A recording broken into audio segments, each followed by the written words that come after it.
बिस्मिल्लाहिर्रहमानिर्रहीम, अस्सलाम वालेकुम। प्रोग्राम ज़ेरे बहस में खुशामदीद। मैं हूँ आपका मेज़बान ज़ौक़ अहमद।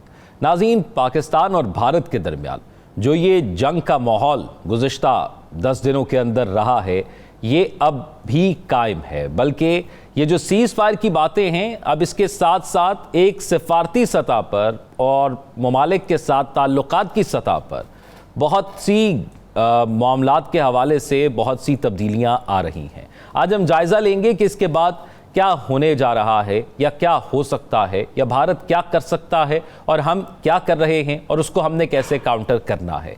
इससे कबल हमने ये देखा कि कल जो है वो यौम तशक्कुर मनाया गया, मार्का हक का। पाकिस्तान ने जो अचीव किया इस तमाम सूरत हाल के हवाले से, उस पर अल्लाह का शुक्र अदा किया गया। उस पर तमाम सियासी अस्करी जमातें, आवाम एक पेज पर थे और सब ने उसको भरपूर तरीके से सेलिब्रेट किया और पूरे मुल्क के अंदर ये सेलिब्रेट किया गया। लेकिन दूसरी तरफ भारत में क्या हो रहा है, ये भी देखना बहुत ज़रूरी है। एक तो एक भारतीय शहरी की ट्वीट मेरे सामने से गुजरी। उन्होंने कहा कि 28 शहरियों का लॉस हमें पहलगाम के अंदर हुआ, फिर तकरीबन 23 हमने ऑपरेशन सिंदूर के अंदर फ़ौजी जो है वो गवा दिए, लेकिन उसके बावजूद हमें इकनॉमिकल लॉस भी हुआ है, ममालिक के साथ ताल्लुकात भी ख़राब हुए हैं, राफेल भी हमने खोए हैं। लेकिन आखिर आज तक ये क्यों नहीं मालूम हो सका कि वो दहशतगर्द कौन थे जो पहलगाम आए, और आखिर ये क्यों नहीं पता चल सका कि ये सारा ऑपरेशन कैसे तरतीब दिया गया। तो भारत में ये सवाल तो उठ रहे हैं, लेकिन भारत उसके साथ साथ पूरी दुनिया के अंदर अपने उस बयानिए को लेकर जाने के लिए एक डिप्लोमेटिक मूव खेल रहा है। उसने तकरीबन 7 टीम्स बनाई हैं तमाम पॉलिटिकल पार्टीज से मिलाकर। एक तो वो 7 टीम्स मुख्तलिफ ममालिक के अंदर जाएंगी, वो पार्लियामेंटेरियंस होंगे, वहाँ पर वो थिंक टैंक्स मीडिया से गुफ्तगू करेंगे, मुख्तलिफ पार्लियामेंट के लोगों से गुफ्तगू करेंगे, मुख्तलिफ सियासतदानों से गुफ्तगू करेंगे और उनको बताएंगे कि क्या पहलगाम का वाक़या किस तरह हुआ था, और जो पाकिस्तान के ख़िलाफ़ वो प्रोपेगेंडा करते हैं टेररिज्म के हवाले से, उसको वो पूरी दुनिया के अंदर करने जा रहे हैं। दूसरा, उन्होंने ये फैसला किया है तकरीबन 70 ममालिक के डिफेंस अताशियों को बुलाकर उनको बताया जाएगा ऑपरेशन सिंदूर की कामयाबियों के हवाले से, जो यकतरफा तौर पर इससे कबल वो पहलगाम के हवाले से तकरीबन इतने या इससे ज़्यादा ही डिप्लोमेट्स को बुलाकर ये बता रहे थे कि पहलगाम में क्या हुआ, लेकिन डिप्लोमेट्स ने इसलिए नहीं माना वो दूसरे ममालिक के कि उसमें सबूत कोई नहीं थे। फिर इसके साथ साथ एक और अहम मामला ये हुआ कि भारत ने अफ़गानिस्तान के अबूरी जो फॉरेन मिनिस्टर हैं उनसे रब्ता किया है जयशंकर ने, और ये उनका पहला बाज़ाब्ता रब्ता है अफ़गानिस्तान की तालिबान हुकूमत से। 1999 में आखिरी रब्ता हुआ था और तालिबान की हुकूमत को जहाँ तक मुझे मालूम है वो तो एक्सेप्ट नहीं करते भारत वाले।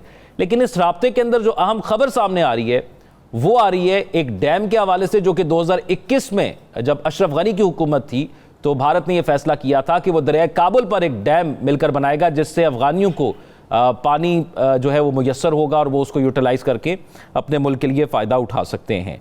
तो क्या ये राब्ता शातूत डैम के हवाले से किया गया है? क्या भारत अफ़गानिस्तान के साथ मिलकर उस बॉर्डर पर भी पाकिस्तान को जो पानी आ रहा है वो रोकने की कोशिश कर सकता है? फिर भारत ने तुर्की और आज़रबाईजान के साथ मुख्तलिफ मुआहिदों को ख़त्म कर दिया है, बट टूरिस्ट जो जा रहे थे उनको रोक दिया गया है। फिर एक और अहम मामला ये कि पाकिस्तान का पानी रोकने के लिए भारत का दरियाए चिनाब पर नहर की तोसी नए आबी मंसूबे पर गौर शुरू किया जा रहा है। जो इस नहर की लंबाई है उसको 2 गुना किया जा रहा है और 120 किलोमीटर तक भारत इसको बढ़ाना चाहता है। और फिर लाजिम बात है जब वो बढ़ जाएगी तो पानी का फ्लो भी उनकी तरफ ज़्यादा होगा, उसको वो यूटिलाइज़ कर सकते हैं। ये तो होगी एक सूरत हाल। अब इसके साथ एक और मंजरनामा भी है, वो है डोनाल्ड ट्रंप, जो पूरी दुनिया के अंदर खासतौर पर मशरिक़ वस्ता के अंदर मौजूद थे। उन्होंने 2 बातें की। एक तो जो एप्पल की कंपनी जो है वो भारत के अंदर इन्वेस्टमेंट कर रही थी, एक तो उसको रोका और कहा भारत में इन्वेस्टमेंट ना करो, आप यूएसए के अंदर आके इन्वेस्टमेंट करो। दूसरा, उन्होंने पाकिस्तान की और पाकिस्तानियों की तारीफ़ें की हैं। उन्होंने कहा है कि पाकिस्तान के लोग नाकाबिले यकीन हद तक जो है वो शार्प हैं, वो शानदार अशिया तैयार करते हैं, उनकी सलाहियतें बहुत बेहतर हैं, उनको नज़रअंदाज नहीं किया जा सकता। तो ये इतना बड़ा शिफ्ट कैसे आ रहा है, क्योंकि भारत तो बहुत करीब था अमेरिका के अंदर, अमेरिका के साथ। तो भारत के हवाले से बयान देख लें और पाकिस्तान के हवाले से बयान देख लें तो काफ़ी हमें चीज़ों का शिफ्ट नज़र आ रहा है। तो ये क्यों आ रहा है, इसको भी डिस्कस करेंगे। हमारे साथ प्रोग्राम में नजमुल साकिब साहब, पीजे मीर साहब, साकिब बशीर साहब मौजूद हैं। नजमुल साकिब साहब, स्टार्टिंग फ्राम यू, और ये जो डिप्लोमेटिक सतह पर भारत इक़दामात उठा रहा है, मैं इस पर आपका जानना चाहूँगा पॉइंट ऑफ व्यू कि पहले भी वो इस किस्म के इक़दामात उठाता रहा है और अब जो इक़दामात उठा रहा है उससे क्या फ़र्क पड़ सकता है और हमें कैसे काउंटर करना है? 2 पहलू हैं इसके। पहला ये है कि अगर इस वक्त ये जो हमने ऑपरेशन किया बुनियानो मरसूस, उसके बाद जो सूरत हाल आई, वैसे हुई बहुत बुरी है इंडिया के साथ। जो सूरत हाल आई सामने, उस पे अगर आप ये कह रहे हैं कि जी अब वफूद भेजेंगे की कंट्रीज़ में, हम इसको की कंट्रीज़ कहते हैं, जिसमें नॉर्मली P5 के आते हैं लोग, और उसके बाद ये है कि यूरोपियन यानी यूनियन के कुछ ममालिक आते हैं, फिर कुछ बड़े ममालिक आते हैं जिस तरह ब्राज़ील, अर्जेंटीना है, जिस तरह इस तरफ अगर आप आ जाएँ तो ऑस्ट्रेलिया, न्यूजीलैंड वगैरह। तो की कंट्रीज़ में उन्होंने कहा है कि जी हम वफूद भेजेंगे। बुनियादी तौर पे वो जो करेंगे वो ये कि जी उनको बताएंगे जाके कि जी देखिए हमारे साथ ये हुआ और हमने इतना नुकसान किया है, लेकिन हम बता नहीं रहे, क्योंकि अच्छा नहीं होता ना बताना कितना नुकसान हमने पाकिस्तान का किया है। पहला टॉकिंग पॉइंट। दूसरा टॉकिंग पॉइंट कि ये जो पहलगाम का वाक़या था, उसके हमने सबूत इसलिए नहीं बनाए कि हम बताए, इसलिए कि हम मौके का यानी इंतज़ार कर रहे थे कि इंतज़ार करेंगे, तो ये हैं कुछ सबूत, और वो कुछ जाली किस्म की रिपोर्टें सामने रख देंगे। उसके बाद तीसरे पॉइंट पे ये होगा कि ट्रेड की बातें होंगी। याद रहे कि जो इस तरह के जाते हैं ना, वो उस पर बुनियादी तौर पे बिज़नेस बीच में ज़रूर होता है। ट्रेड की बातें होंगी, इकनॉमिक कोई एक जॉइंट वेंचर, ये वो कि फ़लानी जगह ट्रेड टैरिफ, फिर जो टैरिफ्स लगाए हैं डोनाल्ड ट्रंप साहब ने, उनकी बात आएगी। फिर उसके बाद आपके पॉलिटिकल जो मसाइल हैं जो इस वक्त आलम में पूरी यानी दुनिया को यानी दरपेश है, जिसमें आपका मिडल ईस्ट आता है, ये जो सीरिया में क्या हो रहा है और ये गज़ा में क्या हो रहा है और इलाके में क्या हो रहा है वगैरह वगैरह। एक तो पहलू ये हो गया कि आपको ये वफूद भेजने चाहिए थे ज़रा पहले, 22 अप्रैल से पहले ना। आपने हमें तो नहीं बताया पहलगाम का वाक़या, वो सयाह किस तरह से वो अपनी जानों से गए, दुनिया को बता देते। और चूंकि उन्होंने नहीं बताया, और इसलिए नहीं बताया कि था कोई नहीं सबूत, तो क्या हुआ कि दुनिया के किसी एक मुल्क ने भी, जो इनके बड़े क्लोज मुल्क हैं ना, उनमें से भी किसी ने ये नहीं कहा कि जी इंडिया ठीक कह रहा है। हत्ता कि रशिया जैसे लोग, और ये जो छोटे छोटे ममालिक हैं इधर, ये जो एकदम से कह देते हैं कि जो इंडिया जय हिंद, जो इंडिया कह रहा है ठीक कह रहा है, नेपाल वगैरह, ये इन लोगों ने भी कहा कि श्रीलंका वगैरह, नो नो नो नो, बोले ही नहीं। अच्छा, एक तो पहलू इसका ये है। दूसरा वफूद का पहलू ये है कि उसमें अगर आप उसको डीपली देखें तो आपको पता लगेगा कि वो जो इन्होंने सिंदूर किया और सारे वो यानी ड्रोन्स वगैरह भेजे और जो बिस्ती करा ली अपनी, अब उसके बाद उसको समेटना है। और उससे हमें ये अंदाज़ा हुआ, तज्जिया हमारा ये कहता है कि अगला हमला जो है वो उसमें थोड़ा टाइम लगेगा, इसलिए कि अगर उन्होंने हमला करना है और साथ ही उनका वफ्द जो है वो यूनाइटेड स्टेट वाशिंगटन में बैठा हुआ है और वो ये कह रहा है कि जी देखें जी हम तो ना दहशत गर्दी चाहते हैं ना ही हम जंग करना चाहते हैं, तो कैसे हमला करेंगे, बिस्ती नहीं हो जाएगी।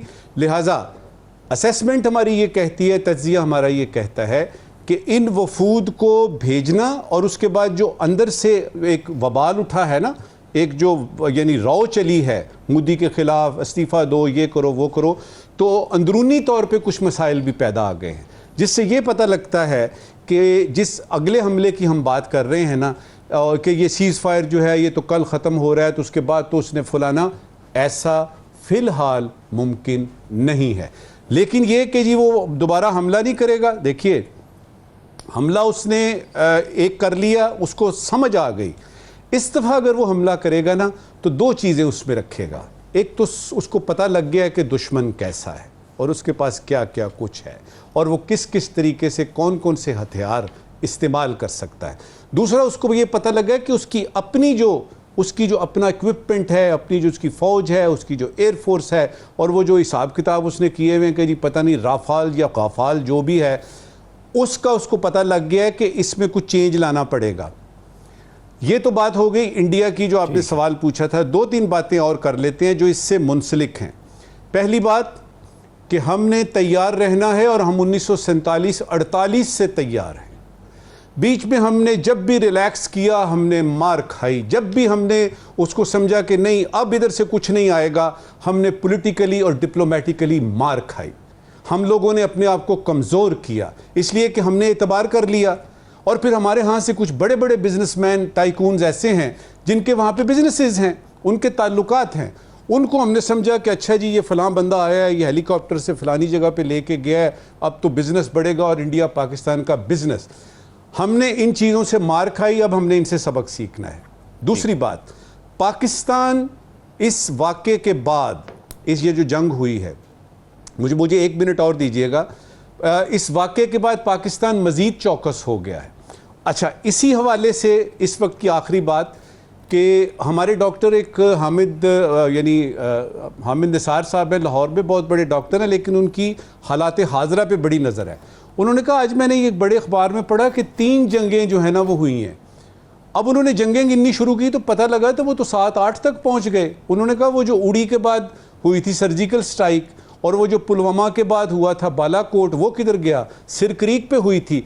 तो वो जो पॉलिटिकल साइंस के आप जैसे लोग हैं जो इंटरनेशनल अफेयर्स को पढ़ रहे हैं, कर रहे हैं, ज़रा वो थोड़ा सा ये भी देख लें कि आज तक पाकिस्तान हिंदुस्तान की जो जंगें हुई हैं 1948 और उसके बाद से आज तक, इसको भी अगर शामिल करें तो डॉक्टर हामिद निसार के मुताबिक 8 जंगें बनती हैं। और इसमें अगर आप 2001 और 2002 का स्टैंड ऑफ भी शामिल कर लें, जिसमें फौजी आमने सामने वो eyeball to eyeball situation थी ना, तो ये तकरीबन 8.5 जंगें हैं जो हो चुकी हैं। यहाँ पे बात ख़त्म करते हैं। मैं आपकी तरफ दोबारा आऊंगा यूएसए के शिफ्ट के हवाले से कि हमें कितना पुरुमीद होना चाहिए या कितना मोहतात होना चाहिए, पीजे मीर साहब। लेकिन उससे पहले ज़रा ये चीज़ देख लेते हैं कि इस बात का जिक्र इसी प्लेटफॉर्म से मुझे याद पड़ता है हमने किया था कि हमें इस सूरत हाल की या पहलगाम के फ़ौरन बाद हमें अपने डिप्लोमेटिक सतह पर अपने आप को मज़ीद एक्टिव करने की ज़रूरत है। और हमने देखा कि हमारे जो वज़ीर ख़ारजा हैं और जो नायब वज़ीर आज़म हैं इसहाक़ डार साहब, उन्होंने बहुत से ममालिक से राब्ते किए हैं। तो अब इस वक्त मौजूदा सिचुएशन के अंदर ये जंग अगर दोबारा बॉर्डर पर नहीं होती तो डिप्लोमेटिक सतह पर तो जारी रहेगी, तो हमें क्या करने की ज़रूरत है? देखें, पहले तो हमने पाकिस्तान, हम कहते हैं 8 या 10 जंगें 2 हुई हैं, एक 65 हुई है और एक 71 हुई है। बाकी हम कहते हैं इसको ऑल्टरकेशंस और ये बैटल्स हैं, और ये जो बैटल्स हैं ये एस्केलेट नहीं हुई, इनको दबा दिया गया। हम ऊपर हुए या वो ऊपर हुए वो अलग बात है। द क्वेश्चन इज़ कि फुल स्केल वॉर हम 17 डेज़ के ऊपर तो गए नहीं अभी। जब आप 20, 25, 30 दिन के ऊपर जाओगे तो फिर आपको पता चलेगा कि जंग है क्या है। Are we ready for it and are they ready for it? हम तो रेडी हैं, we have nothing to lose. आप आ जाओ, अब तो हमारे पास डेटरेंट भी है। सो बेसिकली अब जो हम बात कर रहे हैं, हमने देखना है कि आगे क्या होना है। आगे जो होना है ज़ौक, वो होना ये है, ये रीग्रुप करेंगे। ये जो अब आपने बताया, ये अपने डेलीगेट्स बाहर भेजेंगे, अपना केस प्लीट करने की कोशिश करेंगे। वायलेशंस इनकी कंटिन्यू रहेंगी लाइन ऑफ कंट्रोल के ऊपर। आप जो मर्जी कर लें, 48 से लेके 25 तक लाइन ऑफ कंट्रोल की violations run in thousands. Working boundary के ऊपर ये इतना नहीं आएंगे, क्योंकि वर्किंग बाउंड्री के ऊपर जब आएंगे तो फिर इनको जवाब कुछ और मिलेगा। अच्छा, ये जो इंडिया और अफगानिस्तान का राब्ता हुआ है टेलीफोनिक, देखें जी, देखें, रशिया ने कहा भाई अफगानिस्तान तो बहुत अच्छे हो गए लोग, ये तो वो है ही नहीं दहशतगर्द। फिर उसके बाद ये इस अटैक के बाद पहलगाम पे, जिसको हम कंडेम करते हैं, इन्होंने भी इसको टेररिज्म को कंडेम किया। इंडिया को वो बड़ा पसंद आया, इंडिया को बहुत पसंद आया, नहीं जी उन्होंने हमारी हमायत की है। लेकिन क्वेश्चन उठता है कि अफगानियों को तो ये बताना चाहिए इनको, अगर तुम कर रहे हो, और सबसे बड़े तो अफेक्टीज हम हैं, और ये जो जर्म्स ऑफ वायलेंस आते हैं, टेररिज्म आते हैं, ये आपकी तरफ से आते हैं, अफ़गानिस्तान की तरफ से आते हैं। तो अगर आप इसको अपीज़ करने की कोशिश कर रहे हो, जो कि आप करते हो, क्योंकि अभी आपने शतूत उसका डैम का भी जिक्र किया, वी डोंट नो कि आगे इनके क्या डीवियस प्लान्स हैं। कि मैं तो कल देखा मैंने, काबुल रिवर ज़बरदस्त आ रहा था, ज़बरदस्त फुल फ्लो में, क्या इसको रोक देंगे? अटक आप जाके देखें, पानी बिल्कुल लिटरली पानी कोई नहीं है, उसके आप ब्रिज के नीचे देखें। सो क्वेश्चन इज़ कि ये आपका एक डेवलपिंग स्टोरी है टुवर्ड्स अ मेजर वॉर, जंग, मेजर जंग। कश्मीर ठीक है, हम बात करते रहेंगे, ये होगा वो होगा फलाना होगा, उसके ऊपर मैं तो थक गया हूँ कह के। ये इसी प्रोग्राम में अगर आपको याद है, मैंने कहा था कि हमारे फॉरेन सेक्रेटरीज, एम्बेसडर्स, बल्कि नजम साहब का भी मैंने कहा जाएं बाहर, जाएं हमारा केस प्लीट करें। उन्होंने पहले कर दिया, उन्होंने पहले कर दिया है। अब हम रिएक्टिव होंगे, हम जाएंगे, हाँ जी हम भी भेजते हैं। और भाई हमें सबसे ज़्यादा पहले एक्शन लेना चाहिए। हम उस वक्त एक्शन लेते हैं जब इंडिया ले लेता है। हम रिएक्टिव क्यों हैं, हम प्रोएक्टिव क्यों नहीं हैं? ये जो चीज़ें हैं चंद, इसको हमें मद्देनज़र रखना है।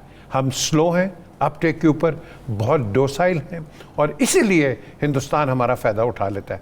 आज किसी ने गौर किया है कि ये अमेरिका का प्रेसिडेंट आता है मिडल ईस्ट के अंदर, हमारी पर्टिकुलरली एक जो आपके लोगों का फोकस है ऑन ग्लोबल पॉलिसी, हम चेंज हो जाते हैं। आपके मेन सपोर्टर्स कौन है? सऊदी अरेबिया है, कतर है, यूएई है। यूएई इतना नहीं है, चलो है, millions and trillions of dollar की बिजनेस करके कल हमारी कन्फ्रंटेशन होती है या वॉर होती है इंडिया के आगे, ये बात करेंगे? इनके तो ट्रिलियंस ऑफ डॉलर्स उड़ा के रख देंगे। वो करेंगे बात? बिल्कुल नहीं करेंगे। आपके साथ अगर कोई खड़ा होगा वो है अमेरिका का एडवर्सरी चाइना। जो एप्पल की बात करते हैं उसकी मैन्युफैक्चरिंग वो कपटिनो से इधर आ गई है चाइना में, अब वो इंडिया भी लाते हैं, इसको आप बढ़ाते हो। अब वो क्यों कर रहा है? बिकॉज ये इंडिया जो है, ये जाहिल लोग नहीं समझते, हिंदुस्तान को इस्तेमाल करेंगे on a proxy war against China. And to start off उन्होंने एक छोटा सा थिएटर खोला है, उसका भी जवाब उनको मिल गया। अब यहाँ जो गेम चेंजर है, गेम चेंजर आता है इनके जो मिसाइल्स हैं। वो मिसाइल टेस्टिंग हो गई है क्योंकि जो मिसाइल जो इनका डिटेक्शन सिस्टम है दैट इज 600 किलोमीटर्स, इनका है राउंड अबाउट 60 और 80 के दरमियान। हमने इसलिए 200 से पहले पकड़ के इनके जहाज उड़ा के रख दिए। अब इनको घबराहट हो गई है, ये बाकी बाद में रफाल क्यों नहीं लेके आए? ये बताओ ना ज़रा। बाद में कुछ भी नहीं आया, बड़ी कहानियां मारी, हम ये कर देंगे वो, तो लेके तो आओ बेटा। हम इसको ऐसे कह सकते हैं कि साਡਾ हाथ खुल गया उन्होंने। नहीं खुल गया, उन्होंने अक्खा खुल गया ने। इसमें ज़ौक़ एक बात है जी, एक बात याद आई। अभी मीर साहब की बड़ी मेहरबानी है कि उन्होंने कम से कम 2 जंगें तो मान ली हैं। जिस किस्म की जंग ये कह रहे हैं ना, वो किसी ज़माने में होती थी 100 ईयर्स वॉर ऑफ रोजेज़, जंग अज़ीम अव्वल, जंग अज़ीम दोयम। आजकल तो ऐसे ऐसे करके पाकिस्तान ने तो सारी वॉरफेयर का सिलसिला ही जो है वो कर दिया है, चेंज कर दिया है। 3-4 घंटे की बात है, और उसमें वो वाली जो जंगें हैं वो अब आर्काइव्स में पड़ी हुई हैं, उनको कोई नहीं देख रहा। ये सारी दुनिया की नज़र, दुनिया भर के स्ट्रेटिजिस्ट जो हैं, जो वॉर गेमिंग रूम्स में बैठे होते हैं, उनके लिए एक नया सब्जेक्ट सामने आया है, और वो सब्जेक्ट पाकिस्तान लेके आया है। अल्लाह ना करे, अल्लाह ना करे, अल्लाह ना करे, अगर ये बात बढ़ती है, पाकिस्तान हिंदुस्तान दोनों न्यूक्लियर कंट्रीज़ हैं, अगर ये बात बढ़ती है तो उस वक्त भी बरस हा बरस नहीं चलेगी। ये खाकम दहन अगर उस किस्म की वॉर होती है, ये ऐसे ऐसे ऐसे करके और बात इसी वजह से पूरी दुनिया की इंटरवेंशन भी हुई है कि दोनों न्यूक्लियर पावर्स हैं, इंटरवेंशन भी हुई है। मैं जरा साकिब बशीर साहब की तरफ जाता हूं, फिर मैं वापस आता हूं, और जरा वो जो डोनाल्ड ट्रंप सब तारीफें कर रहे हैं, मैं जरा उस पर आपका कमेंट जानता हूं। साकिब बशीर साहब, पूरी दुनिया के अंदर जा रहे हैं भारतीय डेलीगेट्स, और वो जाके बताएंगे कि ये कुछ हुआ, सबूत है नहीं, सबूत तो हम भी मांग रहे हैं, हमें दो, मिलके कुछ करते हैं। वो क्या एक तो लेकर जा रहे हैं, और दूसरा भारत के जो ताल्लुकात, खासतौर पर जो टर्की और आज़रबाईजान ने पाकिस्तान की सपोर्ट दिखाई, उसके बाद उनके ताल्लुकात उनसे भी ख़त्म हो रहे हैं। तो मज़ीद भारत को और क्या क्या नुकसान हो रहा है, राफेल, इकॉनमी और उसके अलावा? अच्छा ज़ौक़, एक चीज़ मैं यहाँ पे इस सवाल से हट के जो है वो ऐड करना चाहूँगा। रात को यहाँ इस्लामाबाद में बड़ा एक ज़बरदस्त किस्म का प्रोग्राम हुआ है, और उसमें जो यौम तशक्कुर के हवाले से उस तकरीब में जो फैमिलीज़ थी ये शुहदा की, उनको बड़ी ऑनर दी गई, और जेट्स भी चढ़े इस्लामाबाद की फ़ज़ाओं में। इसमें जो प्राइम मिनिस्टर हैं उन्होंने एक बात की, जो मैं नजमुल साकिब साहब की बात को थोड़ा आगे बढ़ाऊँगा। हम ये सोच रहे थे यार शायद ये 3-4 घंटे की जो वो सारी सिलसिला है, तो मुझे ऐसे लगता है 3-4 घंटे भी हम ज़्यादा कह रहे हैं, क्योंकि प्राइम मिनिस्टर कहते हैं कि जो फजर की नमाज़ पढ़ने के बाद वो करते हैं स्विमिंग करते। तो स्विमिंग के दौरान उन्होंने एक सिक्योर जो टेलीफोन सेट था या फ़ोन था वो उनके साथ था, तो उस पर कॉल आ गई आर्मी चीफ साहब की, और उस कॉल पे उन्होंने कहा कि सीज़ फायर की ऑफ़र आ रही है, कि सीज़ फायर वो करना चाह रहे हैं। तो मैंने कहा आप करें। तो इसका मतलब ये हुआ कि ये बात 5 से 6 के दरमियान कहीं पे हुई है, मतलब 5, सवा 5 बजे फजर की नमाज होती है, और उसके बाद अगर आप अंदाज़ा लगाएं या 6:30 बजे मैक्सिमम, तो ये तो बात क्या 1.5-2 घंटे पर आ गई है। 3 से 4 या 6 से 8 घंटे हम पहले कह रहे थे कि वो जंग है, ये तो 1.5 से 2 घंटे में सारा कुछ पाकिस्तान ने किया, और उधर से उन्होंने कहा जी सीज फायर करें, और उसके बाद बात जो है वो आगे चल पड़ी। तो ये एक नया इंकशाफ हमारे सामने जो है वो गुज़श्ता रात को आया है। इसके अलावा जो आपने बात की, भारत अब अपना केस जब वो दुनिया के सामने रखना चाह रहा है, जो काम उन्होंने पहलगाम वाक़े के बाद वहाँ पे बुलाकर एम्बेसडर और जो डिप्लोमेट डिप्लोमेट्स से उनको ब्रीफिंग्स दी, और जो इंटरनेशनल मीडिया ने रिपोर्ट किया कि डिप्लोमेट्स ने पूछा सबूत कहाँ हैं, तो उनको सबूत तो दिखाई नहीं गए। तो अब भारत क्या दुनिया को जाकर बताएगा कि पहलगाम का वाकया हो गया? इसमें तो ये तो एडमिटेड फैक्ट है, लेकिन उसमें कौन इन्वॉल्व था, क्या अपनी इन्वेस्टिगेशंस की, पाकिस्तान ने जो ऑफर की थी उसका आपने क्या जवाब दिया? कोई जवाब नहीं है। भारत ने कर दिया। हमारे यहाँ ये आवाज़ें उठ रही थी कि पाकिस्तान ने जो सफारती महाज था उस पर अच्छा केस जो बिल्ड किया है, पेश किया है। फिर दुनिया खुद भी समझती है, कुछ चीज़ें तो वो खुद भी समझते हैं कि किस तरफ जा रही हैं, एक्चुअली फैक्ट्स क्या हैं। तो इसलिए पाकिस्तान को भी मैं समझता हूँ कि भारत तो चले करेगा ही करेगा, पाकिस्तान को भी चाहिए कि अपना केस दुनिया के सामने रखे मजीद बेहतर अंदाज में। वो अंदाज ये भी हो सकता है पार्लियामेंटेरियन या और भी कोई तरीकाकार जो है वो हो सकता है कि जिसमें पाकिस्तान का केस जो है वो वहाँ पे रखा जाए। एक और बात मैं ऐड करूँ कि भारत इस वक्त भी जंग लड़ रहा है पाकिस्तान के। अब वो जो जंग थी ना जेट्स की, वो जंग नहीं है। आज भी बहुत सारे जो सहाफ़ी हैं, जो सोशल मीडिया पे एक्टिव लोग हैं, जो एक बयानिया आप समझे बनाते हैं या पाकिस्तान के उस बयानिए की बात कर रहे थे एक्स पे, बहुत सारे लोगों को आज उनके ट्विटर हैंडल्स वहां बंद कर दिए गए हैं भारत में। आज की मैं बात कर रहा हूं। तो इसका मतलब है कि भारत को इंफॉर्मेशन जो है वहां यहाँ से जो एक्चुअल इंफॉर्मेशन जा रही है उसको आज भी वो रोकने की जो है वो किसी ना किसी तरीके से कोशिश कर रहे हैं। और दूसरी जानिब जिन्होंने जो पाकिस्तान के साथ चले हैं, अजरबैजान का वो जश्न उनको नहीं भूला, जो टर्की है उनका जो पाकिस्तान के हवाले से जो एक स्टांस था, और वो आज से नहीं है मेरा ख्याल है, वो तो अरसा हो गया पाकिस्तान पाक जो टर्किया ताल्लुकात हैं उनके मतलब ढके छुपे नहीं है। लेकिन भारत को जो है वो बड़े उन्होंने उनके साथ तालीमी और दीगर जो मामलात हैं वो जो बंद कर दिए हैं। उनकी जो कंपनी थी एक फ़ज़ाई, वहाँ पे उनकी सिक्योरिटी क्लियरेंस के नाम पे उनको जो है उसकी मनसूख कर दिया, अगरचे वो चले गए हैं कोर्ट में। लेकिन देखें कि भारत किस किस तरह जो है वो अब ऐसे लगता है कि उनको जो इंटरनेशनल फ्रंट पे ख़ास तौर पर डोनाल्ड ट्रंप की अगर बात करें तो मैं ये समझता हूँ कि पाक भारत जंग के तनाजुर में पाक अमेरिका ताल्लुकात भी बड़े अहम जो है वो मोड़ पे आए हैं कि जो डोनाल्ड ट्रंप हैं वो पाकिस्तान के साथ तजारत की उन्होंने बाकायदा इजहार किया। उन्होंने कहा हमारे ताल्लुकात पाकिस्तान के साथ बड़े अच्छे हैं। फिर एक और बात भी पाकिस्तान के लोगों को उन्होंने ज़हीन कहा है कि वो ऐसा काम करते हैं।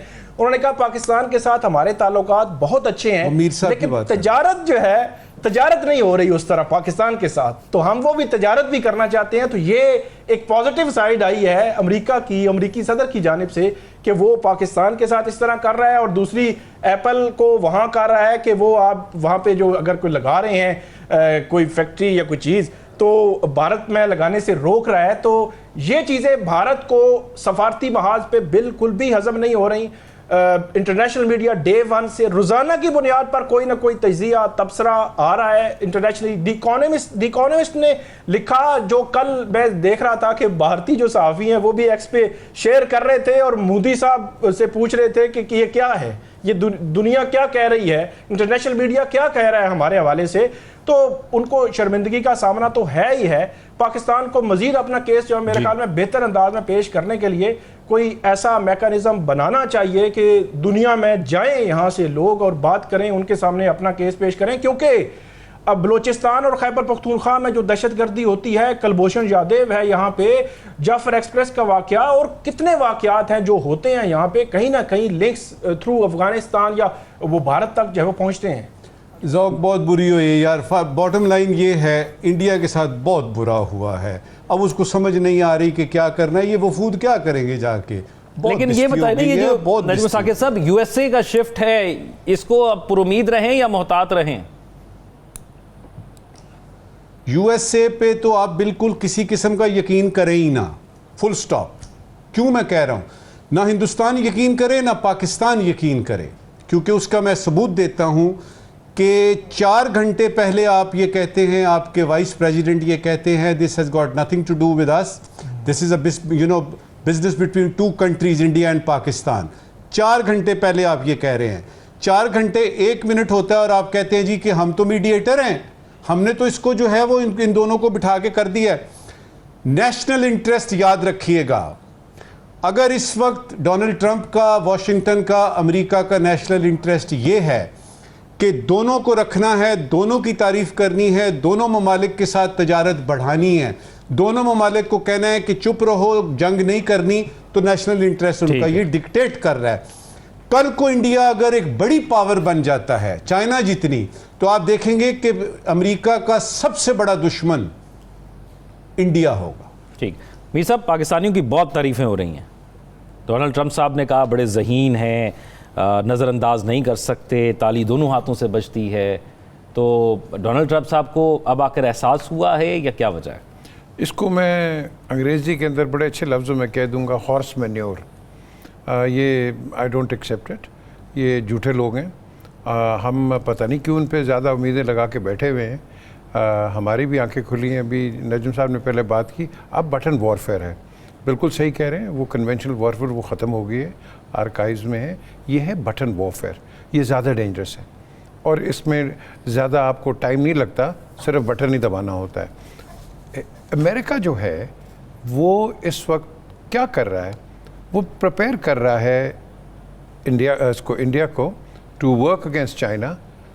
हमें उसने एक वक्त प्रिपेयर किया था टू वर्क अगेंस्ट रशिया या सोवियट्स। अब वो थ्रेट भी ख़त्म हो गई। हमारे और रशिया के रिलेशंस बहुत अच्छे हो गए in comparison to the past. America को ये पसंद नहीं आया और ना आएगा, क्योंकि वहाँ आपका एक्सेस टिल्ट हो जाएगा। तो वो एक बड़ी गेम खेलेगा। बड़ी गेम जो खेलेगा, क्या इसने किया मिडल ईस्ट के अंदर, कितने ट्रिलियन डॉलर्स का बिजनेस दिया। वही आर्मामेंट और आर्म्स जो लेंगे वो चाइना आप कुछ मे बी अबाउट 40% कम दे देगा। तो लोग चाइना की तरफ जाएंगे या आपकी तरफ जाएंगे, ये अमेरिका को पसंद नहीं आ रहा। और यही चीज़ है कि वो एक ऐसी गेम मैनिपुलेट करेगा कि आप देखेंगे कि जिसके अंदर हमारे जैसे जो वो मैं इनको पिजन्स कहूँगा, ये जब मर्जी इस्तेमाल करो, जब मर्जी इनको फेंक दो। अब तो वो नेट के ऊपर आपके ऊपर आ गया है हिलरी क्लिंटन का। बिल्कुल ऐसे ही है। यानी खुली आंखों के साथ हमें ये देखना होगा। एक ब्रेक की तरफ चलते हैं। ब्रेक के बाद अगर वापस आते हैं तो फिर होते हैं कि डोनाल्ड ट्रंप का जो दौरा मशरक़ वस्ता था, मुख्तलिफ ममालिक में जो मुलाकातें हुई, जो उन्होंने गेन किया, और फिर जो गज़ा में इस वक्त सूरत हाल है, इसका मंजरनामा क्या है। एक ब्रेक के बाद बात करते हैं।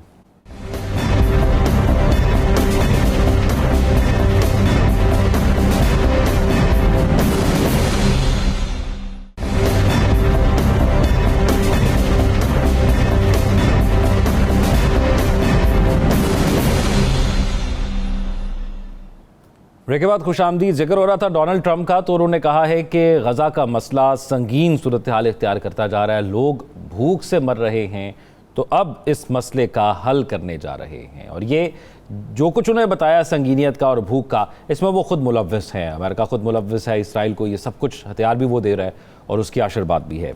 अब ट्रंप ने जो मंसूबा निकाला है वो ये कि गज़ा पट्टी से 10 लाख फ़लस्तीनियों को लिबिया मुंतकिल करने का एक मंसूबे पर वो लोग काम कर रहे हैं। और गज़ा के लोग पहले ही कह चुके हैं कि वो अपना इलाका नहीं छोड़ेंगे। और जो गुज़िश्ता 2 दिनों की सूरत हाल है, या मैं सिर्फ आखिरी 36 घंटों की सूरत हाल आपको बताऊं, तो तकरीबन 250 शहादतें हो चुकी हैं। मीर साहब, ये वो दौरा तमाम जो मशरक़ वस्ता का था, उसके अंदर उन्होंने मुख्तलिफ हवालों से गुफ्तगू की, पाकिस्तान का भी जिक्र किया और उन्होंने गज़ा का भी जिक्र किया। और ये प्लान जो मैंने अभी बताया अपने इंट्रोडक्शन के अंदर, ये प्लान उन्होंने पेश किया। Your take on it. तो ये जो प्लान आपने बताया है, तो कल अगर ये आके बैठेंगे, जो कि 70-78 साल तो नहीं बैठे, तो फिर कश्मीरी को कहेंगे हाँ जी, आप छोड़ के कश्मीर आप कहीं और चले जाओ, जो आप गाज़ा के अंदर कर रहे हैं। और भाई यूसुफर और जिसने ऑक्यूपाई किया है वो इज़राइल है, वो पैलेस्टाइन था, वो फ़लस्तीनियों का मुल्क था। आपने उसको उनसे बेचारों से ले लिया।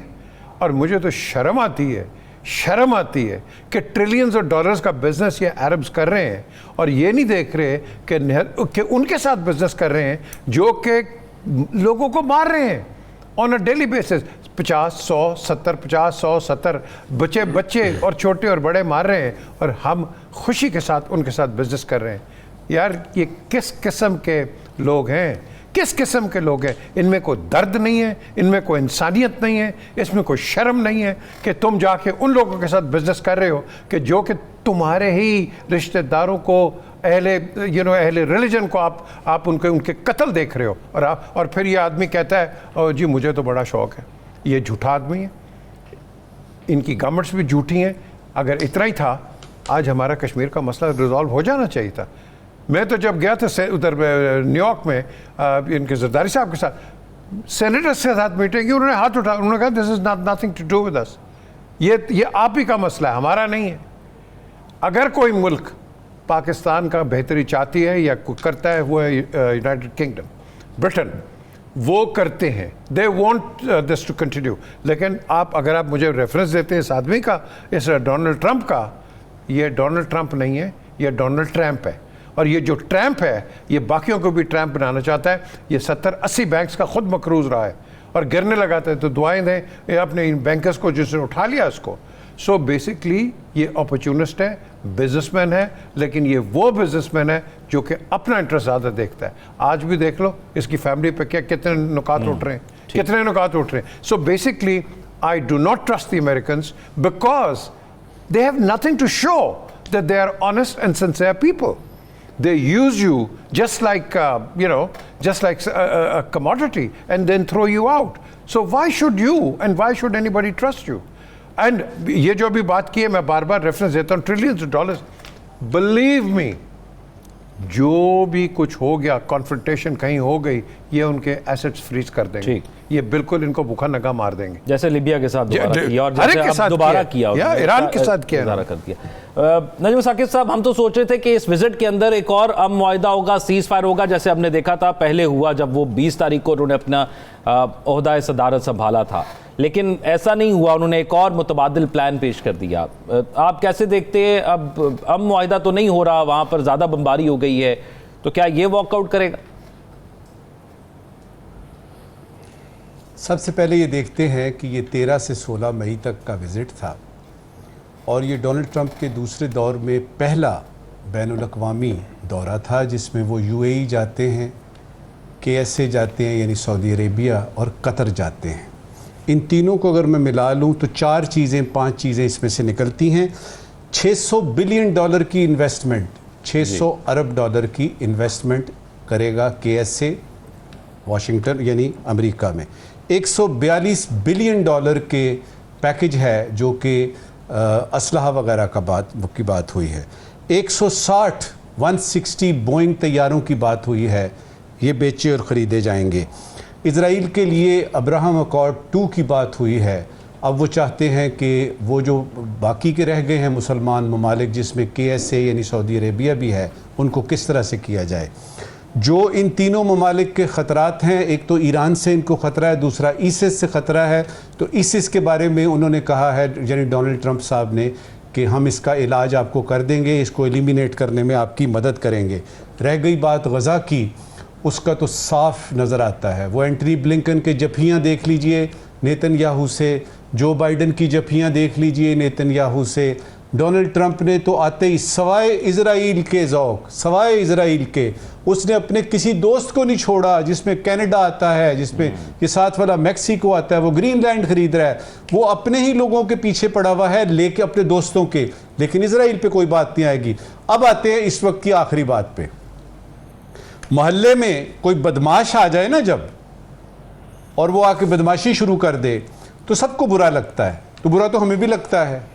सवाल ये, इसका करें क्या, इसका करें क्या? उसके बगैर गुजारा भी नहीं है। आप अभी देखिए ना, आप कहते हैं जी डोनाल्ड ट्रंप बहुत बुरा है, सारी दुनिया कह रही है, लेकिन ये नागुज़ीर है, ये इंडिस्पेंसिबल है, आपको इसके साथ चलना पड़ेगा। अब उसमें सबसे पहली बात आती है कि बचें, बच बचा के चलें और ज़्यादा तवक्कुआत ना रखें। और तीसरी बात यह है कि बिज़नेस की तरफ तवज्जो दें, क्योंकि डोनाल्ड ट्रंप साहब शुरू से बिजनेसमैन थे, बीच में बिजनेसमैन थे, जब पहली दफ़ा सदर बने तो बिजनेसमैन थे, और अब तो उन्होंने बताया कि वो सिर्फ और सिर्फ बिजनेसमैन है और वो बिज़नेस करना चाहते हैं अमेरिका के लिए, अपने लिए और अपने दोस्तों के लिए।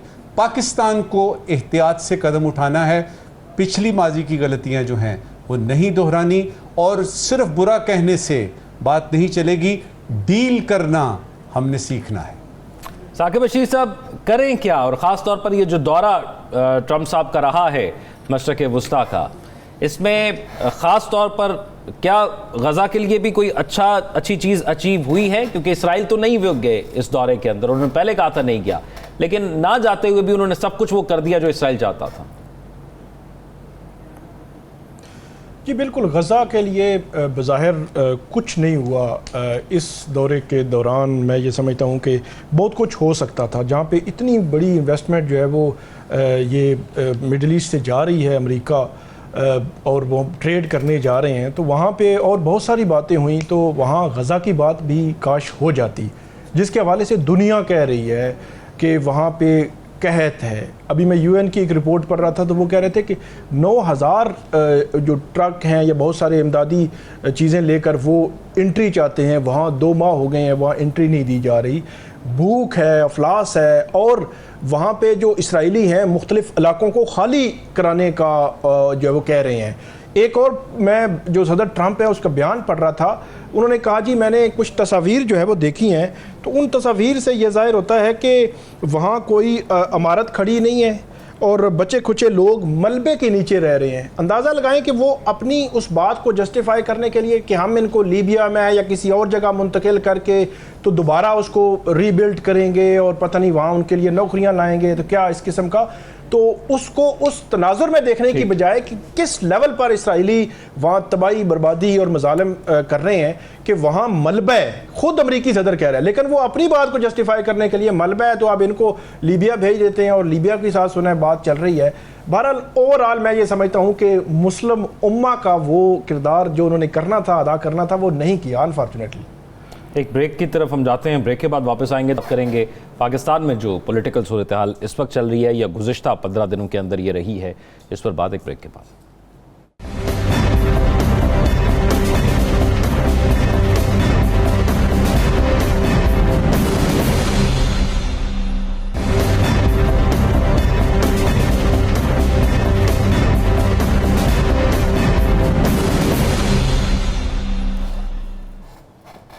ब्रेक के बाद खुशामदीद नाज़रीन। लोग सवाल कर रहे हैं कि पाकिस्तान का ये जो गुज़िश्ता 15 दिनों के अंदर और अब सीज़ फायर भारत के साथ हुआ है, तो क्या पाकिस्तान के अंदर भी पॉलिटिकल जमातों के साथ एक पेज पर बैठने को तैयार हो जाएंगे? ये सिचुएशन ने क्या हमें ये अपॉर्चुनिटी भी प्रोवाइड की कि चलें माजी के इख्तलाफात को भुलाकर पाकिस्तान के लिए एक होकर बैठते हैं? क्योंकि एक तरफ खबर चलती है कि इमरान खान और हुकूमत के दरमियान जो है वो कोई डील तय पा गई है, दूसरी तरफ खबर चलती है कि हम पाकिस्तान तहरीक इंसाफ के रहनुमा कहते हैं कि हम एक तहरीक चलाएंगे।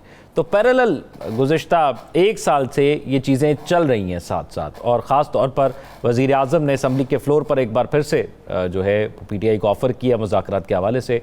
तो ये मंजरनामा हमें क्या नज़र आएगा? क्या जब ये थोड़ा सा हीट इंडिया के साथ कम होगी तो दोबारा हमें वही सब कुछ नज़र आएगा, या जब दोबारा ये धुआं छटेगा तो हमें कुछ बेहतर मेजॉरिटी सियासी जमातों की नज़र आएगी पॉलिटिकल फ्रंट पर? नजम साकिब साहब, आगे का मंजरनामा हमें क्या नज़र आ रहा है जो हालात हम देख रहे हैं? देखिए, ये जो पहलगाम से वाक़या शुरू हुआ और उसके बाद बुनियानुम मरसूस तक गया, उसके बहुत सारे फॉलो आउट इफ़ेक्ट्स थे, उसके बहुत सारे नताइज निकले। एक नतीजा उसमें से ये भी निकला जो कि हमारे पाकिस्तान के अंदरूनी सियासी पस मंज़र की बात है कि वो जो चल रहा था ना सिलसिला कि खान को बाहर निकालते हैं, ये इस तरह से गौहर अयूब साहब ये बात कर रहे हैं, अपोजिशन ये कर रही है, और सियासी बेयकीनियाँ वगैरह वगैरह, वो सारी की सारी एक तरफ कोने में आ गई। हत्ता कि यूँ हुआ कि 9 मई वो जो यौम स्याह है उसकी भी बात किसी ने नहीं की, और ना हुकूमत की तरफ से कोई इस तरह की बात आई, क्योंकि 10 मई का दिन अब ज़्यादा अहम हो गया है 9 मई से। ये नहीं कि 9 मई के वो जो वाक़यात थे अफसोसनाक, उनका दुख ख़त्म हो गया है या उनकी तकलीफ़ ख़त्म हो गई है या PTI से वो बादल छट गए हैं, ऐसा नहीं है। लेकिन 10 मई ऐसा हुआ कि उससे ये सारी सूरत हाल जो है बदल गई। देखिए, ये डील की बात जो आपने की है ना हुकूमत के साथ, हमारी इत्तलात के मुताबिक वो डील कहीं और भी होने के इम्कानात मौजूद हैं, और जब भी उसके इम्कानात रोशन होंगे, अपस्टेयर्स की बात हो रही है ना, कि अगर वो डील हो जाती है या हो रही है अपस्टेयर्स, तो आप देखेंगे हुकूमत पैनिक करेगी। पिछले देख लीजिए, 1.5 साल देख लें, जब भी कोई इस तरह की रेवरबरेशंस आएंगी कि डील होने लगी है, तो आप देखेंगे कि हुकूमत में पैनिक आएगा और अचानक ख्वाजा आसिफ साहब आके तो PTI की बुराइयां शुरू कर देंगे, और अता तारड़ साहब जो हैं वो पूरी की पूरी कच्चा चट्ठा खोल के रख देंगे कि PTI ने क्या क्या किया। वो पैनिक जाहिर करता है। तो एक डील वो है जो कि हुकूमत और PTI की सुनने में आ रही है, एक डील वो है जो कि पीटीआई की हो रही है उस जगह पे जिस जगह पे के हो गई अगर डील तो कुछ हालात बेहतर हो जाएंगे। इसमें जो मुज़ाकरात की बात है जो हुकूमत और पीटीआई की है, उसमें हमें ये पता लगा है कि हुकूमत ये कहती है कि देखिए जी, जो पिछले मुज़ाकरात थे ना, वो मीडिया की स्क्रूटनी की वजह से दाएं बाएं हो गए, ख़राब हो गए, यानी सारे का सारा मलबा मीडिया के पास तक गया। और अब जो होंगे मुज़ाकरात वो इन कैमरा होंगे, सब रोसा होंगे और वो बंद कमरे में होंगे। ये तो सूरत हाल हो गई। इस वक्त की आखिरी बात, जंग से पहले की ये जो जंग है जिसको कि मीर साहब जंग नहीं मानते, इस जंग से पहले की सूरत हाल और आज की सूरत हाल, आपकी जो हुकूमत वक्त है इस वक्त की पाकिस्तान में, वो पहले से कहीं ज़्यादा मजबूत हुई है। और पीटीआई को अब ये इसकी मजबूती का भी सामना करना पड़ेगा। जब आप सियासी गैर यकीनी की बात करेंगे तो अब इनके पास जो है एक सुरखाब का पर आया है कि हिंदुस्तान ने हमला किया, हमने मुकाबला किया, शिकस्त दी। ये मीर साहब, एक तो चीज़ है कि पाकिस्तान तहरीक इंसाफ के रोल की बात करें या जो हुकूमत को एतराज़ था पाकिस्तान तहरीक इंसाफ के सोशल मीडिया पर जो मुल्क से बाहर भी मौजूद था या कहीं भी मौजूद था, उसने भी बड़ा अच्छा रोल प्ले किया। ये जो जंग का माहौल रहा इसके अंदर ख़ास तौर पर एक्स पर देख लें या दीगर बयानियाँ बनाने के हवाले से या हक़ाइक़ सामने रखने के हवाले से, तो अब आप क्या देख रहे हैं कि ये वापस अपनी अपनी जगह पर आकर अब एक दूसरे के ख़िलाफ़ हो जाएंगे या कोई बात आगे बढ़ेगी, कोई अपॉर्चुनिटी मिली है दोनों को बैठने की और बैठकर बात करने की? आपको एक थिएटर नज़र आ गया है, ये थिएटर खुला नहीं है। अगले चंद दिनों में अल्लाह करे बिल्कुल ही ना खुले, लेकिन अगर खुलता है तो क्या फिर हम यूनाइटेड होंगे? हमें नेशनल इश्यूज़ के ऊपर हमेशा यूनाइटेड रहना है, रिगार्डलेस ऑफ एनीथिंग। हम एक ही चीज़ें हैं और एक ही हैं। अब सियासी इख्तलाफात हैं।